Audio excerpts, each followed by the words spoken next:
উইকেন্ডে বন্ধু বান্ধবদের সাথে গ্যাদারিং আছে, মুখটা একটু না চললে ভালো লাগবে বলো? তাই তো এই Gondhoraj Kurkure chicken, ketchup, mayo, green chutney, যার সাথে ইচ্ছা খান এই গন্ধরাজ কুরকুরে চিকেন। নাম শুনে তো মনে হচ্ছে আর একটা জিনিস দিয়ে ভালো লাগবে, কিন্তু সেটা আর বললাম না। কত শখ।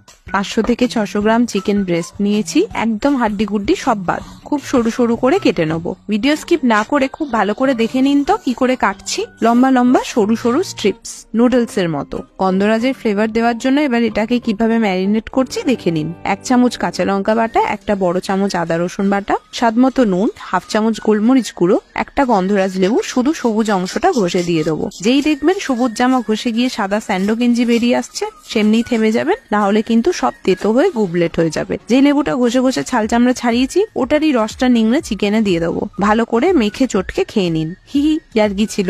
এই অবস্থায় 1 ঘন্টা রেখে দিন। নিজের মতো করে ওরা মিলেমিশে থাক। 1 ঘন্টা পর ফিরে এসে 2 চামচ ময়দা ও 1/2 কাপ চালের গুঁড়ো দিয়ে মাখিয়ে নেবো, একদম শুকনো শুকনো। এর মধ্যে কিন্তু ডিম জাতীয় কিছু ব্যবহার করবেন না, তাহলে কুরকুরে ব্যাপারটা আসবে না। আর হ্যাঁ, ঠিক ভাজার আগেই ময়দা আর চাল গুঁড়িটা মেশাবেন। সাদা তেল গরম করে নিচ্ছি, একটু বেশি তেল লাগবে কারণ ডুবো তেলে ভাজতে হবে। স্ট্রিপগুলো গরম তেলে ছেড়ে দেবো এবং মিডিয়াম হাই আঁচে ভেজে নেবো। গোল্ডেন কালার ধরলেই তুলে রাখবো, না হলে কিন্তু মনে হবে দড়ি চেবাচ্ছেন। টাটা।